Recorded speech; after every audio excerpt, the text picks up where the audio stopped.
Assalomu alaykum, hurmatli kuzatuvchilar. Achchiq bo'lsa ham haqiqatni aytaman. Bu fikrim juda ham ko'pchilikka yoqmaydi. Oxirida aytadigan bitta fikrim bor. Ishoninglar, juda ham ko'pchilikning asabiga tekkan mana shu narsa. Hozir jamiyatda bemor ko'payib ketganligi uchun sog'lik targ'ibotchilari ham ko'payib boryapti. Bu yaxshi, jamiyat sog'lomlashib borishligiga bitta yo'l. Lekin aldanib qolmaslik kerak. Aldanib qolmaslik uchun nimalarga e'tibor berishlik kerak? Birinchisi, shohni ham, gadoni ham rolini qoyil maqom qilib o'ynab beruvchi shaxslarda targ'ibiga hadeb uchorninglar bo'lib ham sog'lomlashtirish yo'lida. Tekshiringlar. Aynan ular tavsiya berib turgan mahsulotni ichgan odamlar bilan gaplashinglar. Siz ichdingizmi? Qanaqa natija ko'rdingiz?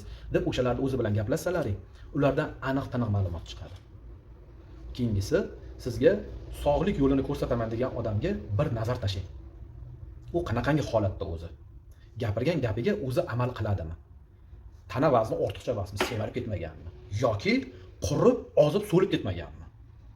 Sport bilan shug'ullanib, kerakli bo'lgan mineral vitaminlarni ichib, sog'lom formada turibdimi? Hech bo'lmaganda yoshiga mos ko'rinyaptimi bu?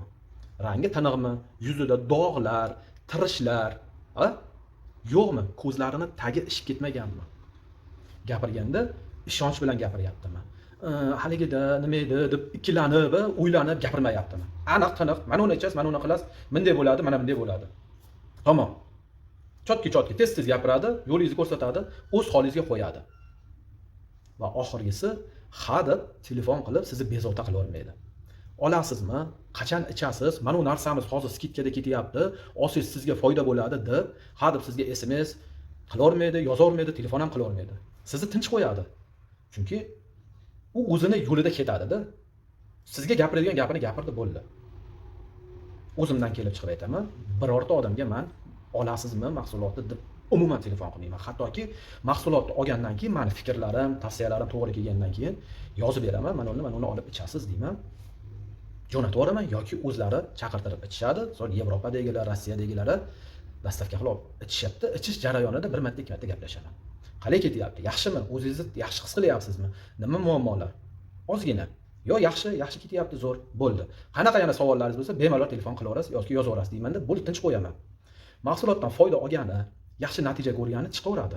Odamjon, men uni ichib tugatdim, o'zimni yaxshi his qildim. Endi yana nimalarni ichay? Nimalarni tavsiya qilasiz deydi. O'shanda men yana aytaman unga. O'zimdan o'zim telefon qilib, ana uni olib iching, mana uni qiling demayman hech qachon.